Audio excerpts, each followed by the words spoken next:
Olá a todos, meu nome é Helder, eu sou interno da Unifor e hoje vou fazer uma breve apresentação sobre a neuroimagem do estado hiperosmolar hiperglicêmico.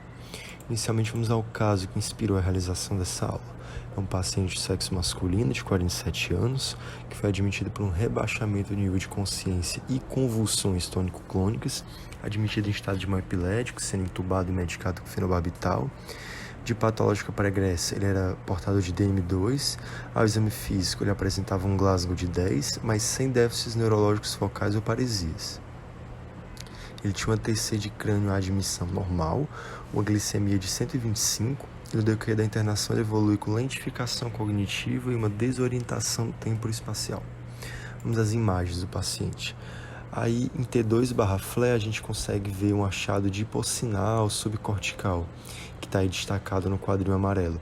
Em T2 também dá para ver, mas ficou mais fácil, mais pronunciado no FLE. Aqui na difusão, nós não observamos qualquer restrição à difusão. E T1, quando foi injetado contraste, a gente observou um padrão inespecífico, anômalo, meio estranho de realce leptomeníngeo ipsilateral, aí destacado pelas setinhas para vocês.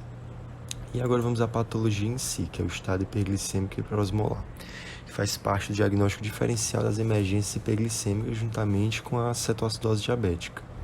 Só que no estado hiperosmolar hiperglicêmico, ele apresenta geralmente uma glicemia maior, superior a 600, um pH não é tão ácido comparado com a cetoacidose diabética, é maior que 7,3, é um pH mais básico, e uma osmolaridade mais pronunciada, maior que 320. E a cetoacidose diabética também possui uma característica que é a cetonomia positiva ou uma forte cetonúria. E aí estão destacados os achados para vocês. E vocês devem ter notado que o nosso paciente não apresentava uma glicemia tão alta assim, mas isso não é necessário para fazer o diagnóstico, basta apenas um pico para desencadear o estado hiperosmolar hiperglicêmico. A gente não sabe como depois o estado metabólico do paciente evolui após o pico, ou se ele fez algum tipo de insulina em casa, só basta um pico. Em relação à mortalidade, é uma patologia que é mais mortal do que a cetoacidose diabética. A cetoacidose diabética geralmente é menor que 3% a mortalidade, enquanto o estado hiperosmolar hiperglicêmico varia entre 3% a 20%. E isso vai depender muito do fator precipitante.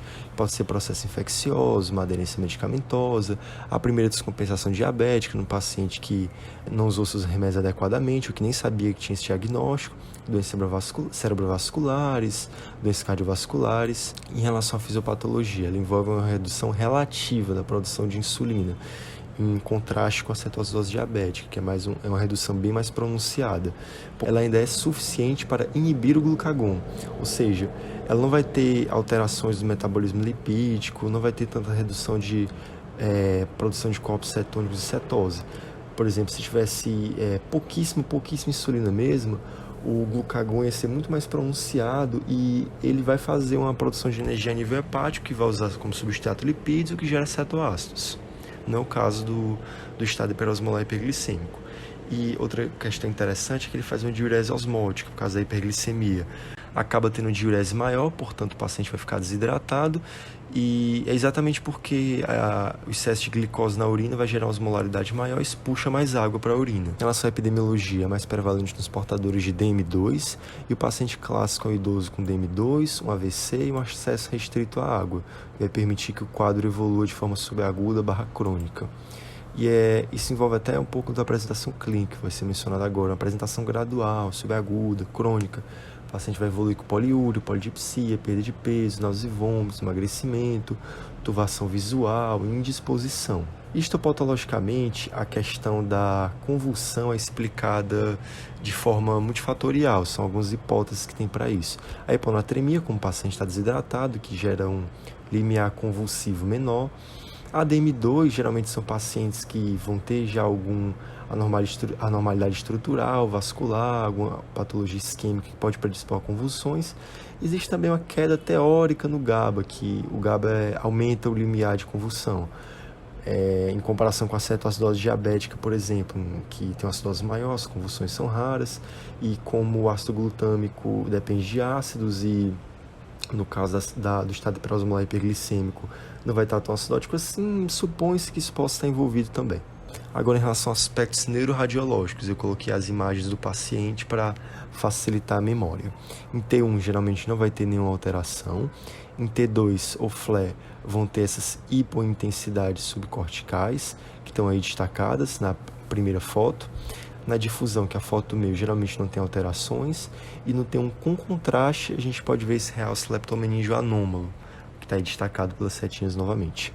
E eu falei só da ressonância, porque a TC não é um método muito interessante para isso. No máximo pode mostrar algumas áreas de hipotenuação, mas é muito difícil de visualizar na TC. Em relação ao tratamento e prognóstico, ele envolve hidratação agressiva e reposição de potássio se necessário. E a insulinoterapia só vem depois da hidratação e reposição de potássio. Não é para fazer se o paciente estiver com hipocalemia ou hipotensão, tem que primeiro compensar nesses dois quesitos. E manejar a causa básica, que geralmente é infecção ou doença cardiovascular. E quando é manejado, a mortalidade costuma ser baixa. Geralmente o paciente que morre, ele morre em decorrência da causa base, não é nem do estado hiperosmolar hiperglicêmico em si. E agora uma explicação alternativa para a neuroimagem, que pode gerar alguma confusão, que é o mal epilético. Só que o mal epilético ele é, de certa forma, o contrário das alterações que a gente visualizaria a imagem da convulsão por um estado hiperosmolar hiperglicêmico. E destaque nesse caso é importante diferenciar, porque o paciente apresentou os dois. Ele apresentou um estado hiperosmolar hiperglicêmico e apresentou um estado epilético. No mal epilético, a imagem ela é de hiperintensidades em FLE, que vocês podem ver aí em algumas áreas, e na difusão ele tem um hipersinal, e vão ter áreas correspondentes de restrição à difusão no mapa ADC, que está aí a imagem mais à direita, e pode também haver um certo edema adjacente. Aí eu elaborei esse pequeno esquema para diferenciar no estado hiperosmolar hiperglicêmico, T2 FLE, hipointensidade, no estado epilético, T2 FLE, hiperintensidade. No estado hiperosmolar hiperglicêmico, a difusão é normal. E no estado epilético, tem um hipersinal à difusão. E é basicamente isso. Essas são as referências que eu utilizei para essa aula. E eu disponibilizei nesse QR Code as referências que estavam disponíveis gratuitamente, bem como a aula no formato PDF. Eu espero que tenha sido proveitoso e obrigado pela atenção.